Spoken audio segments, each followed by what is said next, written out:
Father in heaven, we thank you. We praise you, Lord, for your present power among us. Thank you, Holy Father, for your love and mercy upon our lives. Lord, as we are before your holy throne of grace and we would like to listen to your word. The Bible tells us, Father, that faith comes only from your word. And we would like to listen to the message about the restoration of the true church. And we know during this last day of ages, the devil is exciting people to build many churches and is deceiving many people because of many churches, and also it's written, oh Father, that we are supposed to watch out and pray. So as Pastor Rodrigo will be standing and share this word, we are pleading, Father, for your Holy Spirit. May your Holy Spirit, Father, fill him, and may your Holy Spirit use him in a very mighty way, O Lord, so that we can acquire the knowledge and will live according to your way, because we know this is your will upon our life. Holy Spirit, help us to learn the word that will contribute to our salvation, that will help us to stand for Jesus during these last days. Glory and honor, O Holy Father, be given unto your holy throne for hearing us this moment. This is our humble prayer in the loving name of Jesus. Amen.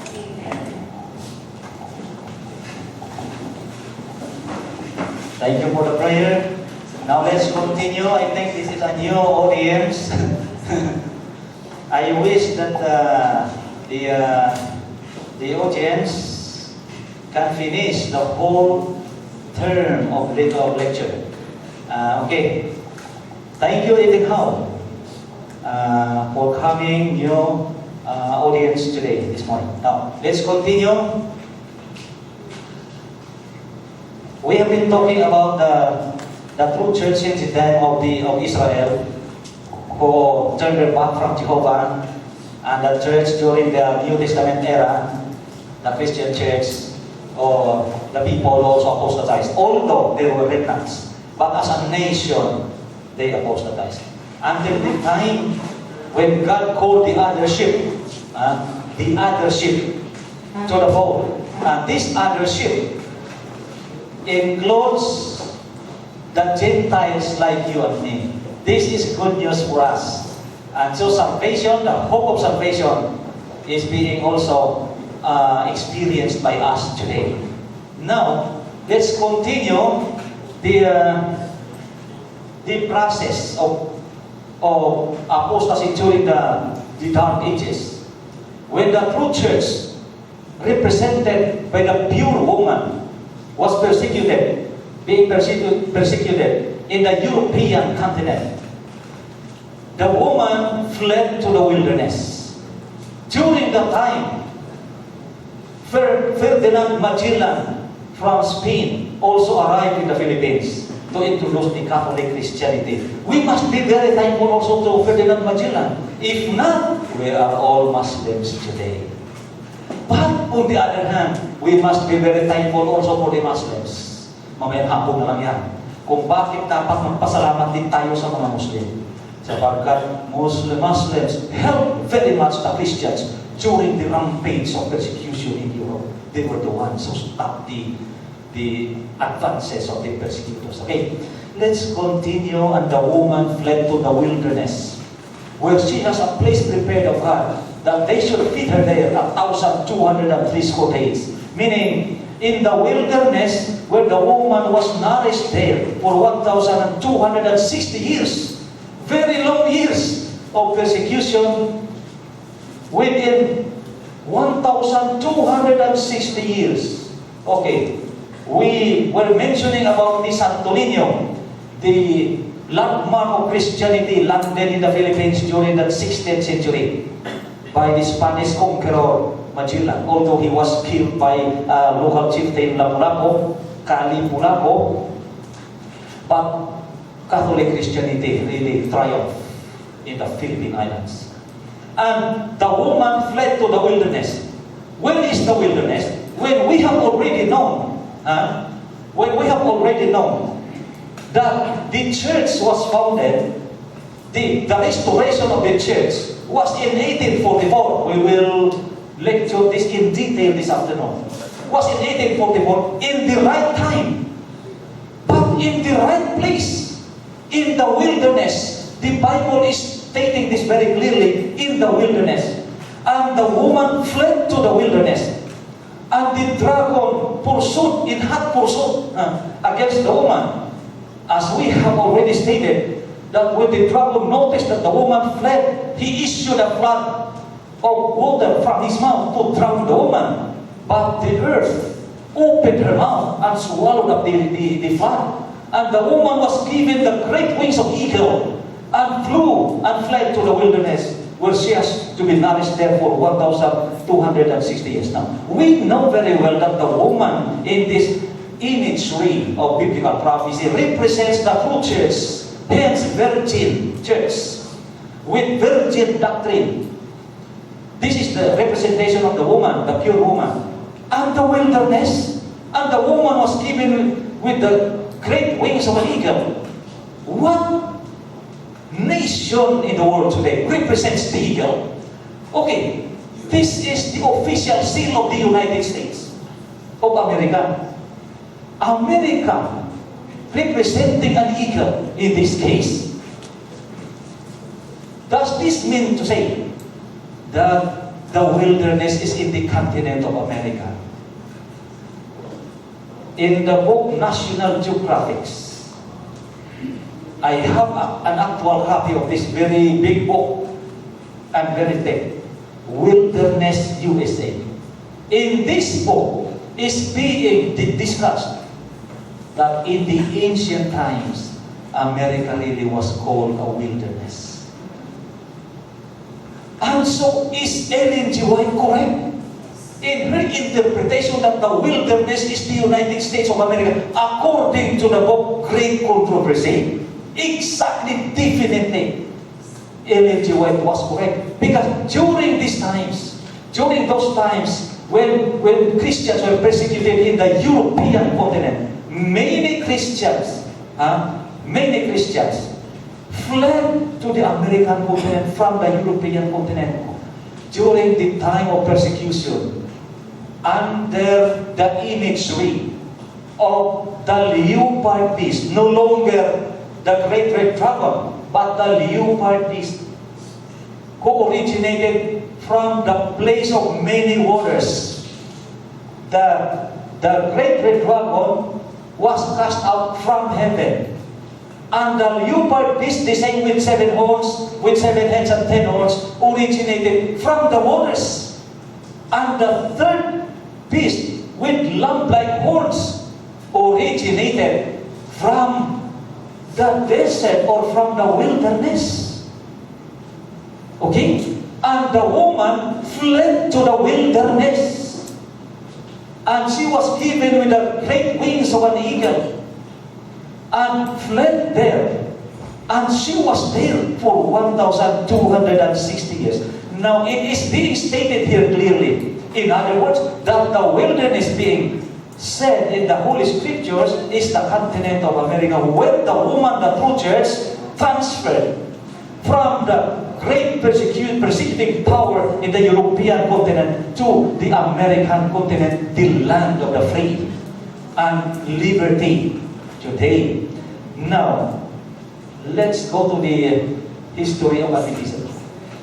Of many ships from America who transferred from the continent, from Europe, who transferred to the American continent. One of the ships, according to the Encyclopedia of World History, was named Mayflower. Now it is being reconstructed in order to immortalize the memory of the past. Why this ship is very important in the history of Adventism? Because in this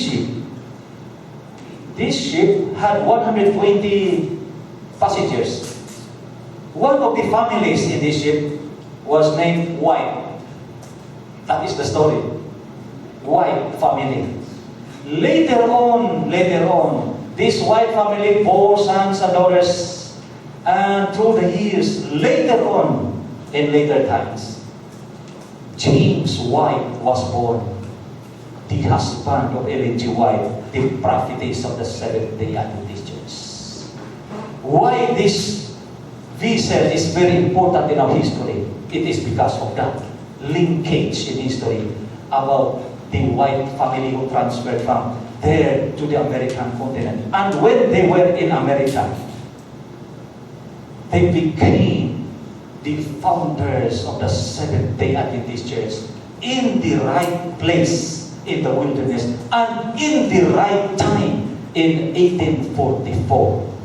The Seventh-day Adventist movement, the Advent movement, was founded in the right place and in the right time. That's why in the King James Version, after the 2,300 years, then shall the sanctuary be cleansed. But in the today's English version, instead of the sanctuary shall be cleansed, then the temple shall be restored. In other words, the temple that was destroyed shall be restored in the exact place and the exact time according to the prophetic yardstick of prophecy in Daniel chapter 8 verse 14. The true church in prophecy is the Seventh-day Adventist Church. This is our church in Northern Iloilo area, 7 million church, donated by only one Adventist. Okay. And the Seventh-day Adventist Church is the only church that can make any sense out of 1844. Yes, in 1844, there was also a church that was founded. You know that? The Baha'i faith by the Prophet Baha'u'llah in Iran. Oh, Iran is also a wilderness. Is Iran also a wilderness? It might be. We were discussing that in Ayas about this 1844 issue. Is Iran also a wilderness? The answer is yes. But where is that kind of wilderness that the Bible is saying? It is in the American continent during that time when America was still very primitive. It's a wilderness. And the vessel Mayflower landed in that continent that later on to found the last church in these last days, the Seventh-day Adventist Church. That the divine mandate is to build the old waste places, to raise up the foundation of many generations, and to be called the repairer of the bridge and the restorer of the paths to dwell in. We have to build up the old waste places that was destroyed, and to raise up the foundation of many generations that was destroyed, the foundation of truth that was destroyed, and to repair the walls of truth that was destroyed, and to restore the true church that was destroyed. Hence, the restoration of the temple. Again, and Jesus Christ will not come until the restoration of everything. Let me read this to you again. This is very important. And that he may send Christ, the Christ, who has been appointed for you, even Jesus. He must remain in heaven until the time comes for God to restore everything. That's why restoration here is a very important issue. God will restore everything in planet Earth through His church. And the gathering is to the islands of the sea and will extend to the four corners of the planet Earth. From the east to the west, to the north, and to the south, and from the far ends of the planet Earth. That is the extent of the gathering. For the earth shall be filled with the knowledge of the glory of the Lord as the waters cover the sea. We have mentioned again a while ago that the membership of the Seventh-day Adventist Church in a global scale is only roughly 18 million people against the population of more than 7 billion people. Only God knows how God will evangelize the whole global community through the Seventh-day Adventist Church. These people, numbering only roughly 18 million people, to evangelize the billions of people in the world, But the prophecy is telling us that the evangelization will extend to the east, to the west, to the north, to the south, and to the far ends of the planet Earth. And the whole earth shall be filled with the knowledge of the glory of the Lord as the waters cover the sea. Is it saying about the final outpouring of the latter rain, and the final outcry, and the final sealing? God knows how to evangelize the world. And I saw another angel fly in the midst of heaven, having the everlasting gospel to preach unto them that dwell on the earth, and to every nation and kindred and tongue and people.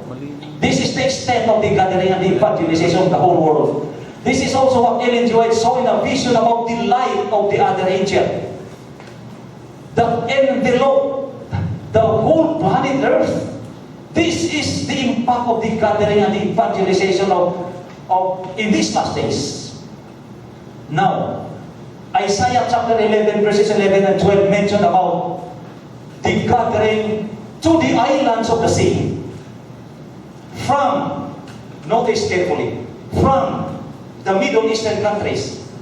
The Middle East now is being called the ancient Near East before. From the Near Eastern countries to the European continent, to the American continent, the wilderness in Bible prophecy, to the islands of the sea. Now the landing of the Advent message in the islands of the sea. Notice this carefully, the Abraham Larue connection. Abraham Larue, an American converted to Adventism in the 1800s, was a sea captain. One day, while tending his ship in the mountains of California, his eyes were focused to the horizon there in the continent of Asia, and dreamed to evangelize this place. During that time, no Adventist even one in the Southeast Asian nations. This old man volunteered and applied to General Conference Committee to become the evangelist in China, but he was not permitted first because of old age and his difficulty to adjust the Mandarin Chinese language.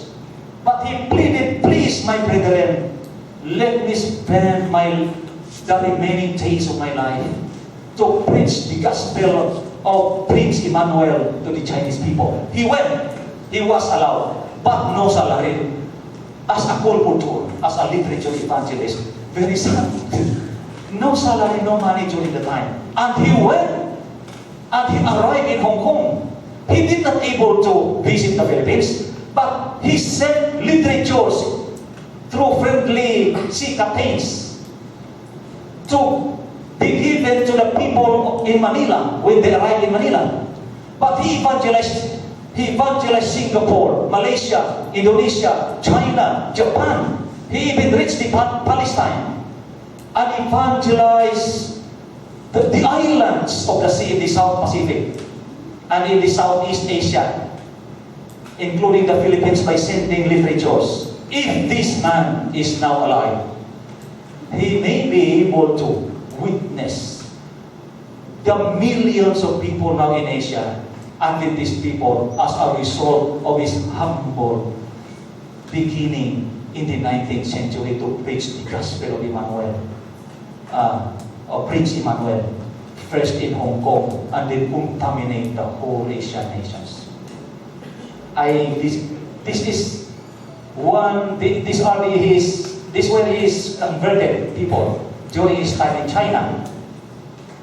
I visited his place. I visited his tomb in Hong Kong. His tomb in Hong Kong.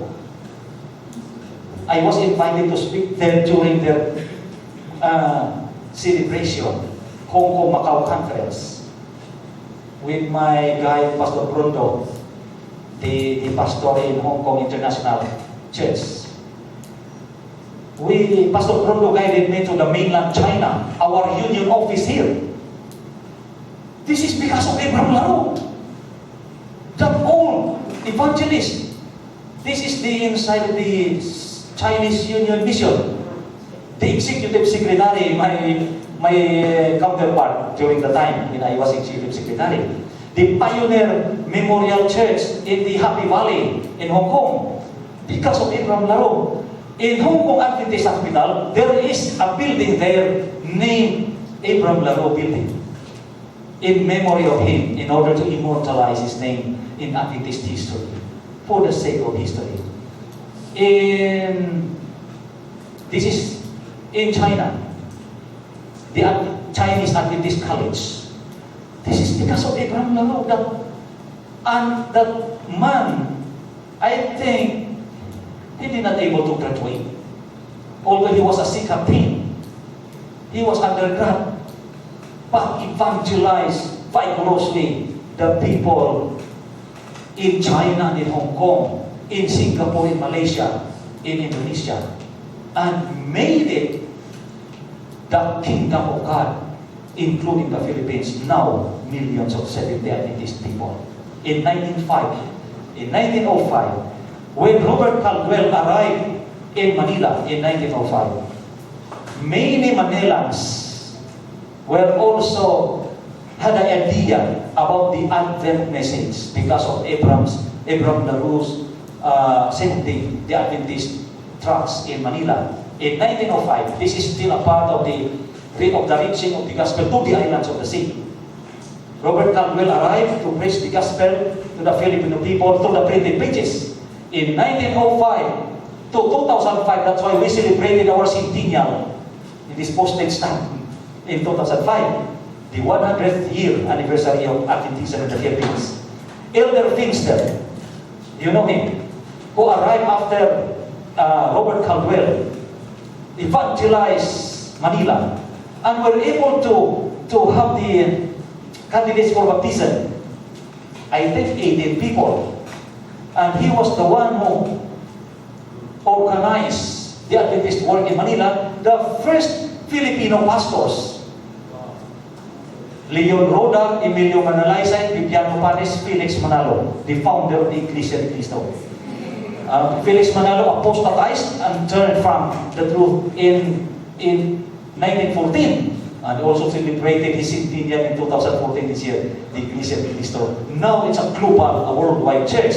But he was one. Whether we like it or not, whether we accept it or not, he is part of Adventist history. And we cannot deny that. Okay? You know why I am interested in this picture? I think 2 or 3 of them nagiging asawa ng mga pastor na ito. Pero kung napansin nyo, if you have noticed, the costume of the day ay parang Maria Clara na mahaba ang damit hanggang dito, ay meron pang ang pagtawag nito? Nakin? Very interesting. Observe the costume of the day. Hanggang dito, pagkatapos may tapon pa dito. It's 100% reverse of today. Today is hanggang dito. Pagkatapos, buka pa dito. Kita na ang mayon. Buka pa sa likod. Kita pang kilikili. Hindi na yan damit. Iskandalo na yan. Okay? But this is the costume of the day. The first church in the Philippines, in Manila, the first church in Santa Ana, Manila, established by the Seventh-day Adventist pioneers in this island. Hence, the islands of the sea. The Philippines is more than 7,000 islands, including Indonesia and Malaysia, more than 20,000 islands. Hence, Isaiah chapter 11 is saying that to the islands of the sea, to the islands of the sea, including Singapore, including the Pacific Islands. Now, we're talking about the Philippines. Okay, from Manila, the second place to be evangelized in the Philippine archipelago is Iloilo City. The landing of the Advent message in the Visayan soil. First, in Haro, Iloilo City, where another colporteur by the name of Floyd Aspo evangelized the city. The second place in the Philippines. And followed up by Elder Adams, who established the first mission in Iloilo City. The second in Manila, ha?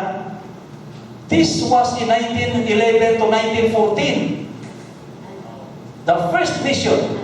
I have the original picture of this. I am very interested to acquire this picture because, this is a part of history.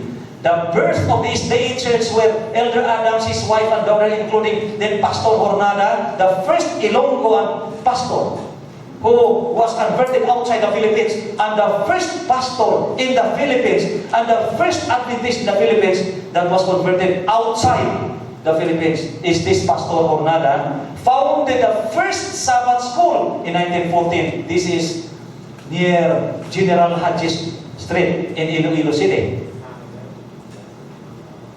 After 100 years, the work of Acolportor Floyd Aspo, the centennial building of West Visayan Conference, I was the executive secretary during that time, our last years in this. Okay. Excuse me. Why gospel and romance? Mabuti pa huwag na lang natin pag-usapan yan. Okay. But itanong nyo na lang mamayang hapon. Just ask me about this afternoon. This is an emotional. This story is very emotional and has a very part in Adventist evangelization during the time. Because this man, the first Filipino to be converted outside the Philippines, was the one who translated Elder Adams in that place during the evangelization in the Visayan soil. He was the one. Okay? To give you a little background. And he was the one who converted the first Adventist in the Antique province. Antique, the place of Binirayan celebration yearly. That Antique province, the first Adventist that was converted by this man was a mayor. Mayor Naranjo. And after the mayor was baptized by Elder Adams, he indoctrinated the daughter of the mayor by the name of Beatrice, 60 years old during the time. Beatrice also accepted the message of salvation. After Beatrice accepted the Bible, he indoctrinated another gospel, the gospel of love. And so Beatrice became his wife. Okay? That is why the title is Gospel and Romance. And I prophesy according to Elder Adams, when he was there in Iloilo, he encouraged the people, the first Adventist there, to establish a church school. And I prophesy that if we make a good beginning here in Iloilo City, someday there will be hundreds of Seventh-day Adventist schools scattered in one end of the Philippines to the other. That was a prophecy. You can read that in the Advancing Together book, page 113.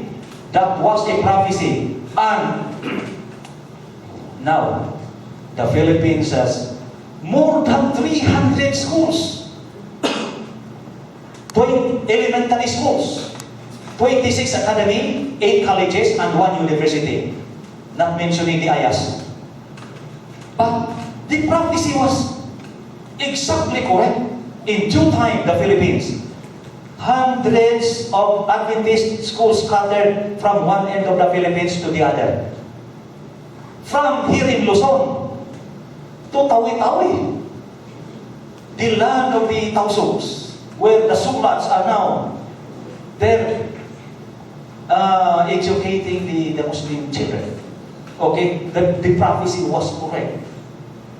I have the actual copy of the first student of the first church school in the whole Philippines. The first church school was in Iloilo City, and now becomes West Visayan Academy. The second is Pasay Adventist Academy in 1917. But the first church school in the whole Philippines was established in Iloilo City in 1916. And the first student, I have the actual copy of this, is Segunda Hukaban Tan. I have the actual copy of the picture provided by Mrs. Hamantre. Because this Segunda Hukaban Tan married the Hamantre. This is the first church school in Haro, Iloilo City. The first who becomes the West Visayan Academy, the first in the whole Philippines. The second is Pasay in 1917. Now, this woman, I mentioned you before, is Segunda Hukabantan. The daughter of one of the first baptized. There were 12 that were baptized in 1915. One of those was Baldomera Hukabantan, the lavandera of Elder Adams, and had a daughter named Segunda Hukabantan, who later on married Terso Amantre of Iloilo City. Terso Amantre. That's why the Hukabans and the Amantres are royal blood in Adventist history. And why this picture is very important? She was one of the first Adventist pupils in the whole Philippines. One of the first. Basta mga first, tandaan nyo yan, mahalaga yung mga una. Kaya mahalaga yung unang pag-ibig. Kapag tinalikuhan mo yan. Okay, so the first love is very important. Okay, from the Middle Eastern countries, ancient Near Eastern countries, to European continent, to the American continent, to the islands of the sea, back to the Middle Eastern countries today, in the United Arab Emirates, where the Seventh-day Adventist Church was given by the king a place to be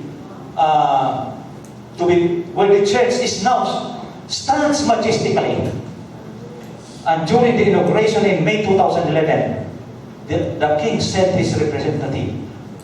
In other words, the Seventh-day Adventist Church is being recognized even by the Islam faith.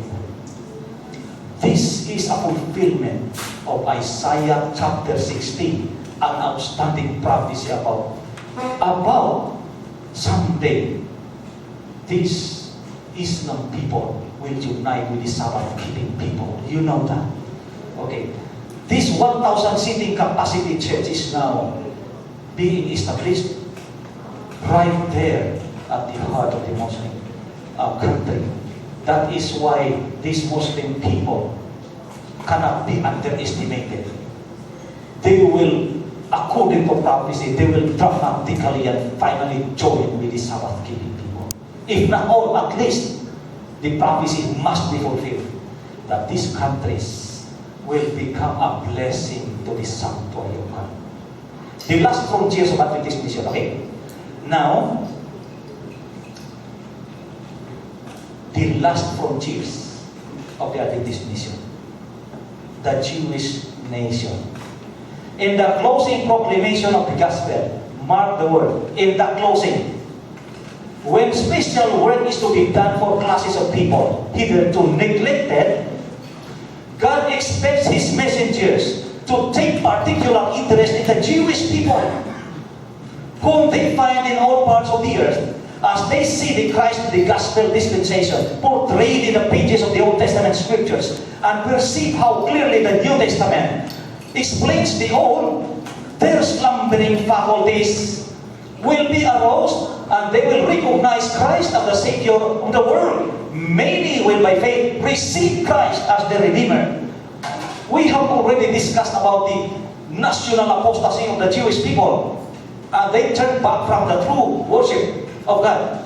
But God will not forget His chosen people before the Jewish people. In the final day, at the closing proclamation of the gospel, God is expecting for His messengers, the Seventh-day Adventist people, to work out and to evangelize finally the Jewish people, because through this, their slumbering faculties will be aroused, and they will recognize Christ as the Savior of the world, and many of them by faith will receive Christ as the Redeemer. Until today, many or majority of the Jewish people will not recognize Jesus Christ as the Messiah, and they cannot believe that about the divinity of Jesus Christ today, until today. But time will come, the prophecy is telling us that we are given this responsibility, this final responsibility to evangelize the Jewish people.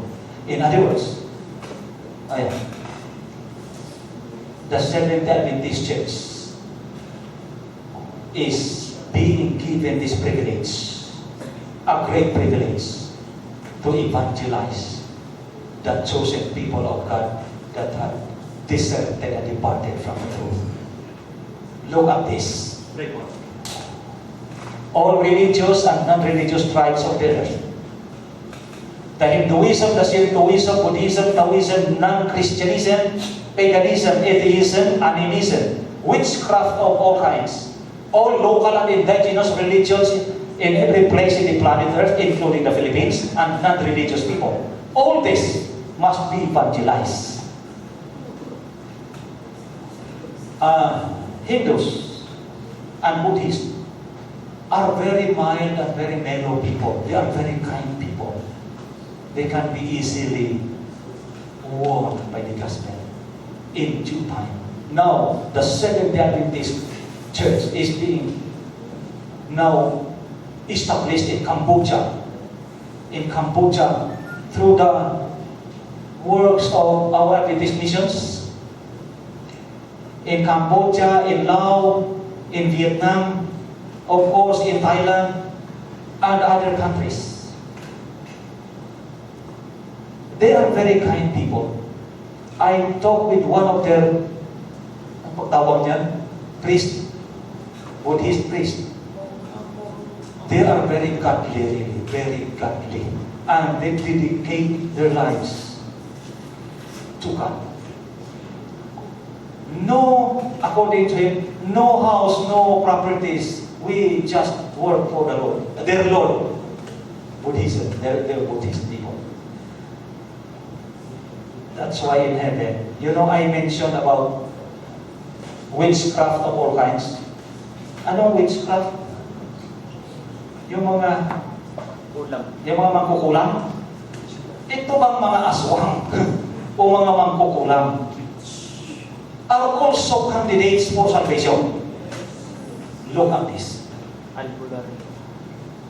General Conference, great controversy. Page 665.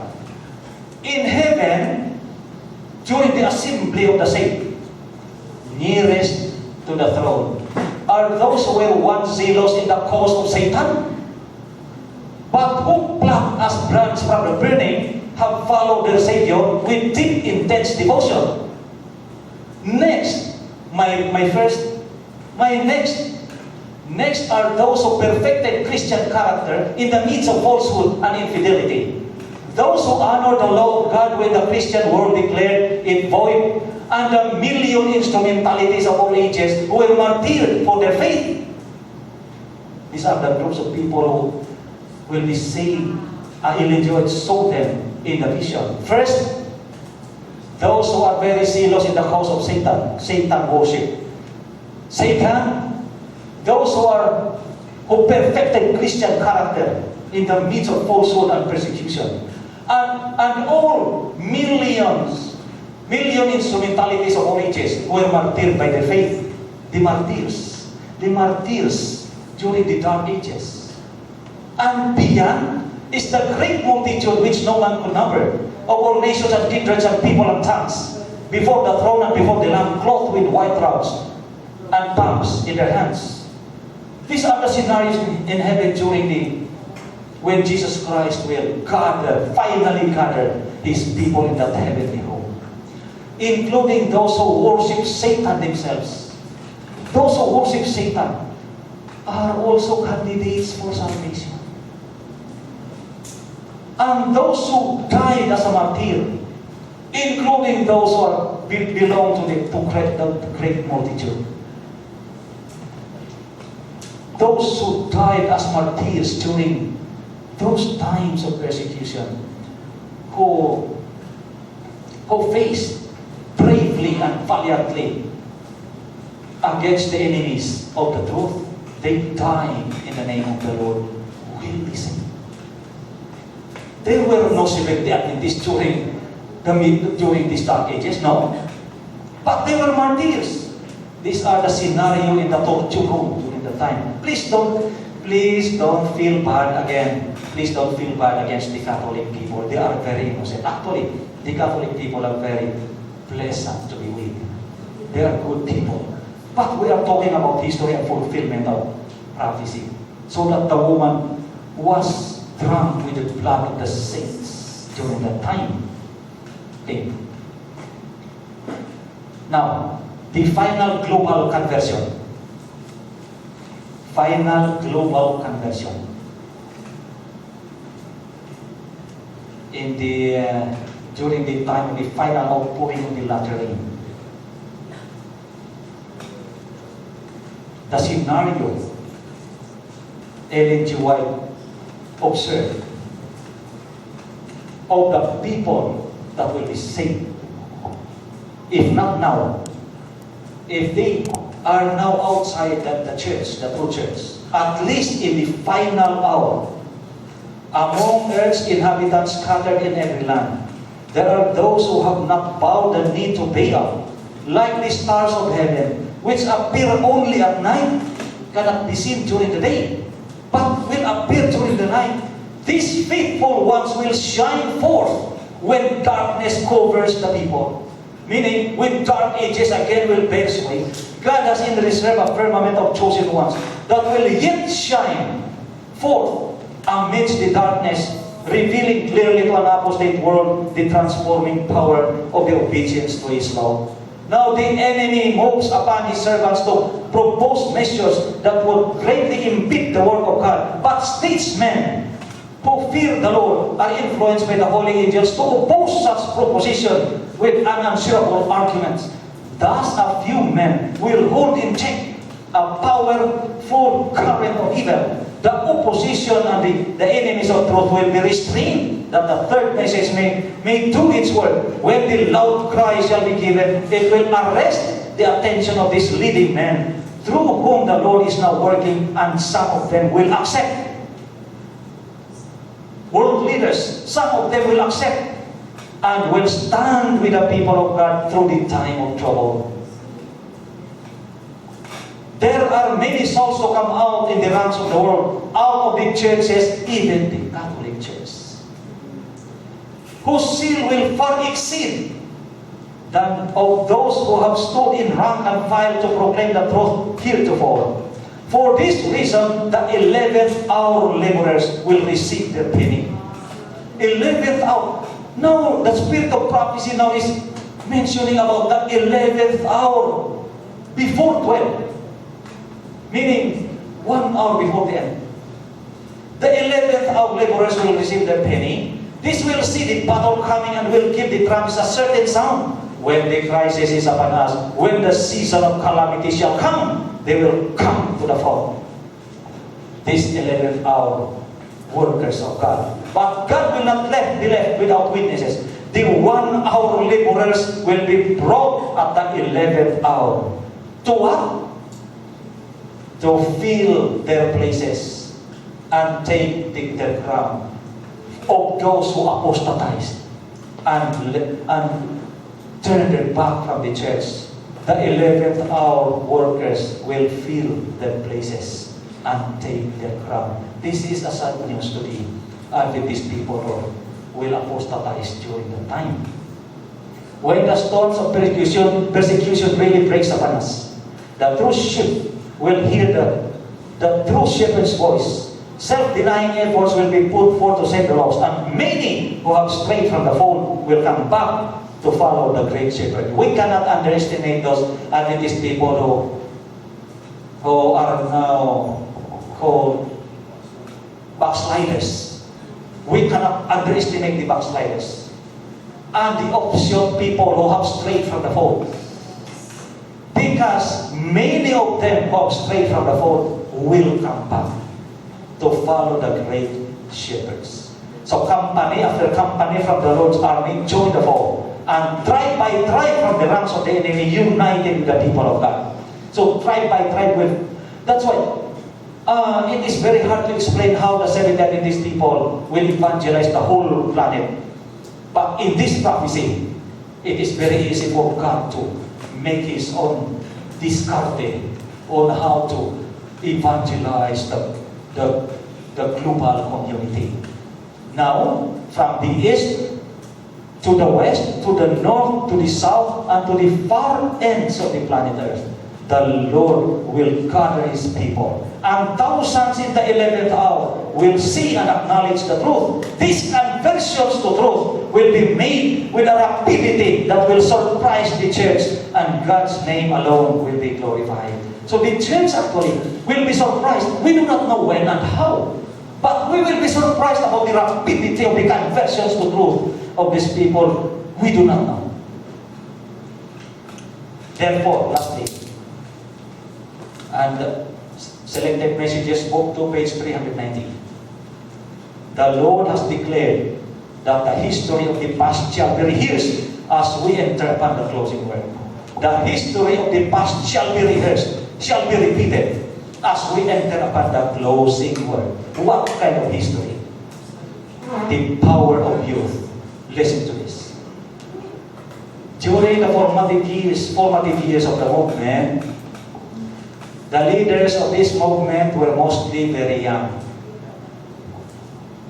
In their late teens, 20s, and 30s, the founders of the Seventh-day Adventist Church were youthful people. At the time of the Great Disappointment in 1844, James White was only 23 years old. Ellen G. White was only 16. Annie Smith was only 16. Annie Smith, the sister of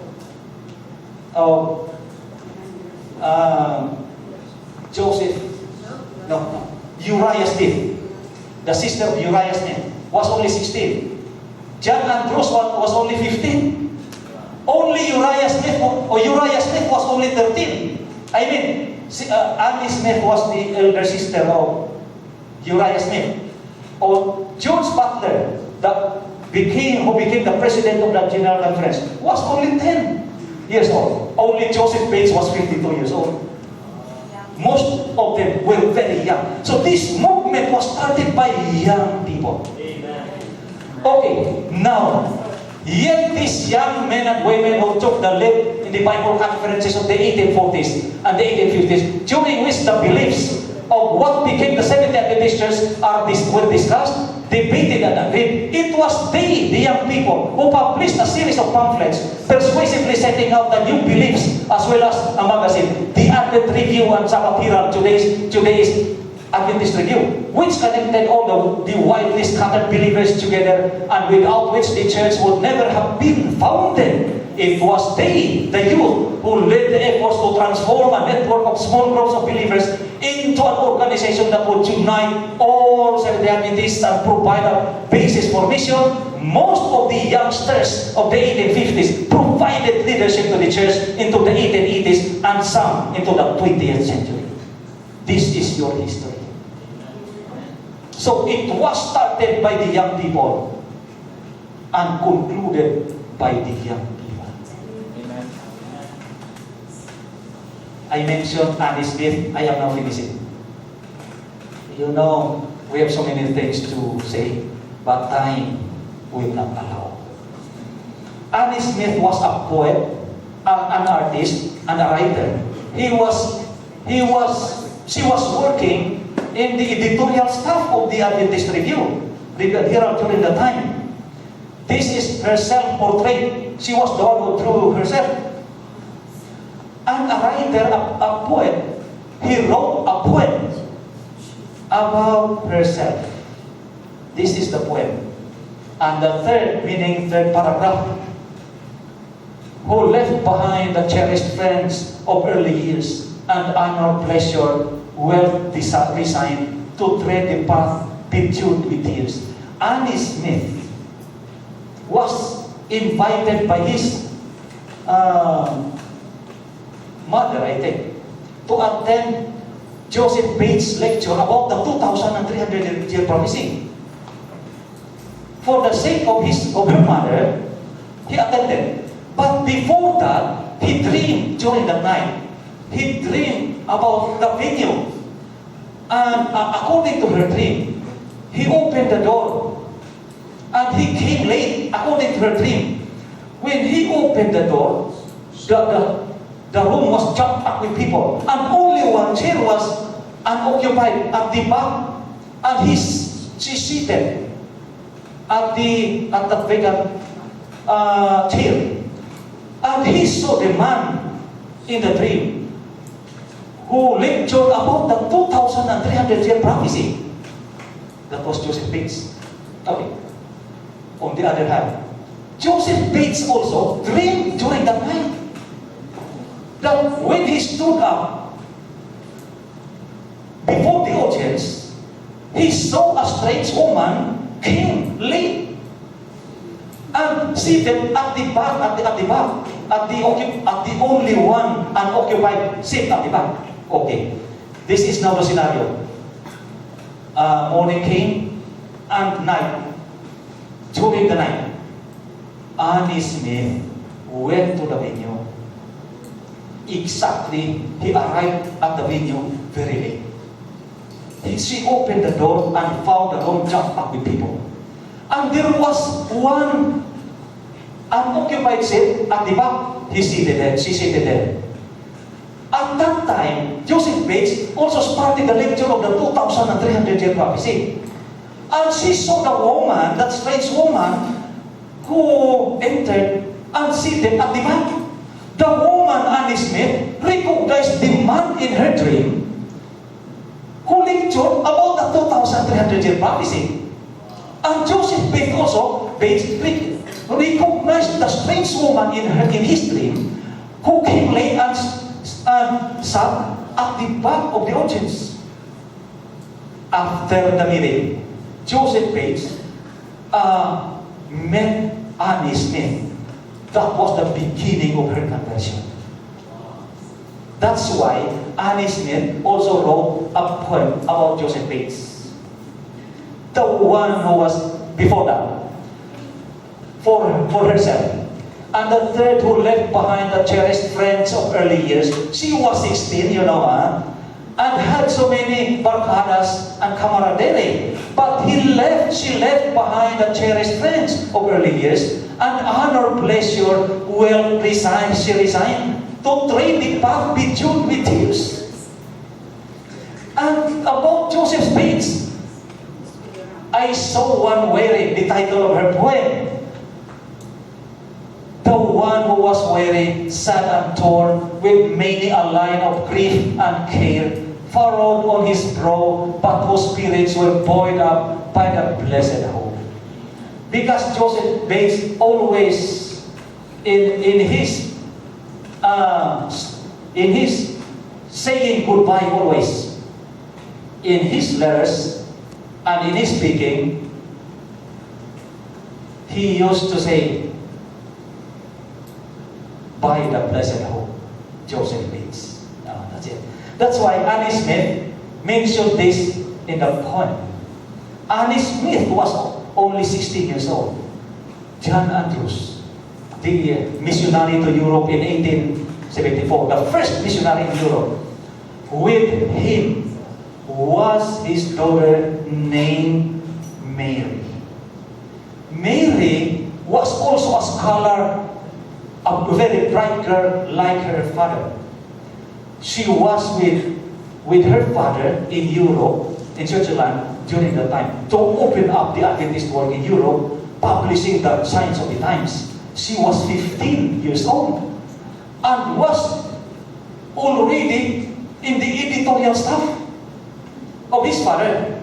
And within that short period of time, she was already very fluent in French speaking. She was very bright like her father. That's why we have now the Andrews University in memory of her father.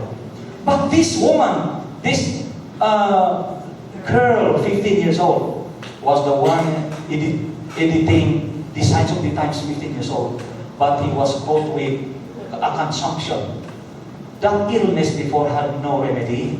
This consumption now is tuberculosis. And Mary, after 2 years, when she was 17 years old, was already very ill of consumption illness, tuberculosis. Wherein even our hospital, sanitarium in Michigan, did not have any remedy for her. Her father brought her to the hospital to Dr. Kellogg. Dr. Kellogg shook his head. nothing. And Mary, the hero of faith, a youth at that 17 years old during that time, died in action. Died in action. Meaning she was already at the front line of defense, at the hottest point of battle when she died. Now Joseph, her father, wrote that morning when Mary died. Yesterday morning at 4:30, my dear daughter Mary F. Andrews fell asleep in death. This is the original writing. This child rendered me great assistance in Europe, and when we encountered privation and want, she met all with invincible courage and with patience, faith, and hope. What she suffered caused her to fall by the quick consumption.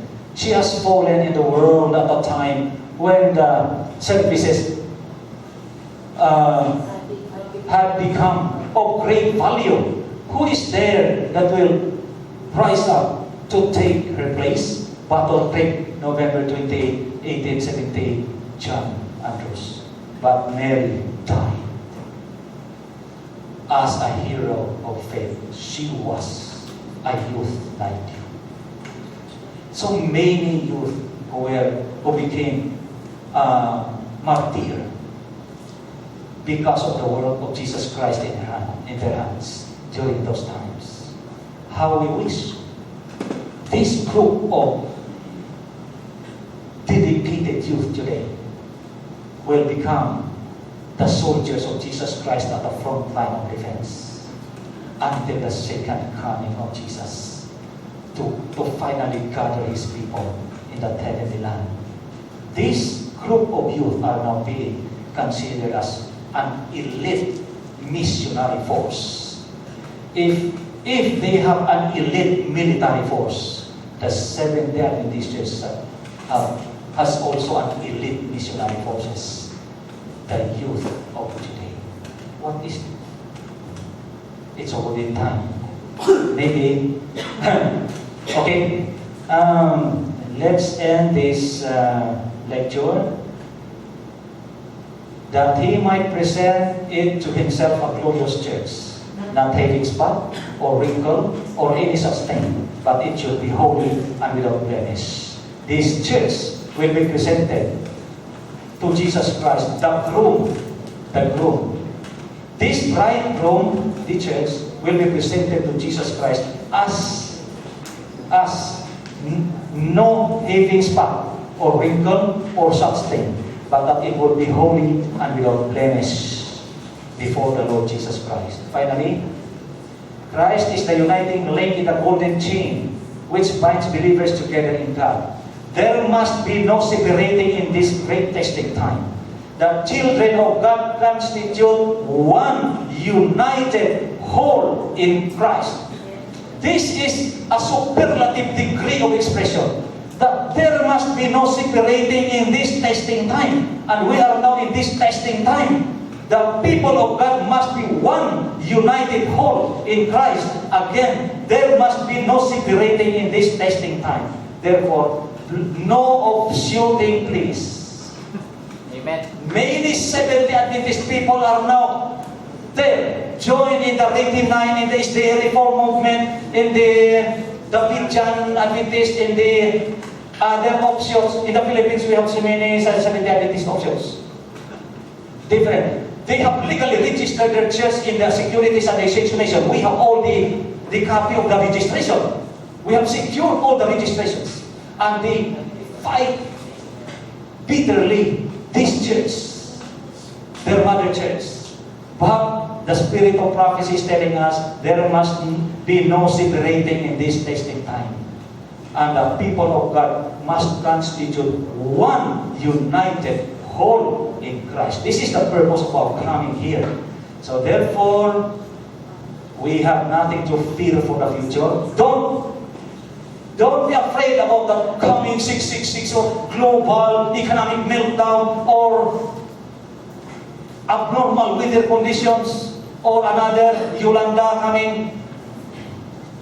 Don't be afraid, because we have nothing to fear for the future, except we shall forget the way the Lord has led us and His teaching in our past history. The God who saved Daniel from the dens of lions, the God who saved the whole Hebrews from the fire-burning furnace, the God who saved all His people in the past and divided the waters of the Red Sea and caused the people of Israel to claim the promised land. This same God who is the same with us today, the 70 Adventist people. So we have nothing to fear for the future, except we forget. Finally, and then He will send His angels and gather together His elect from the four winds, from the farthest part of the earth to the farthest part of heaven. This is the final gathering of God's people being said in Isaiah 11 and 12. This is the final gathering in the heavenly home, from the islands of the sea to the four corners of the planet Earth. I think we have already finished about the revival and the prophetic truth, and the spirit of prophecy, and the gathering of God's people in these last days until the second coming of Jesus Christ. This is just an introduction of our lecture this afternoon, the 2,300-year prophecy. At least this afternoon, we can easily digest immediately about this, the diagram, the prophecy, the diagram about the 2,300-year prophecy, the founding of the true church in these last days. This ends our lecture.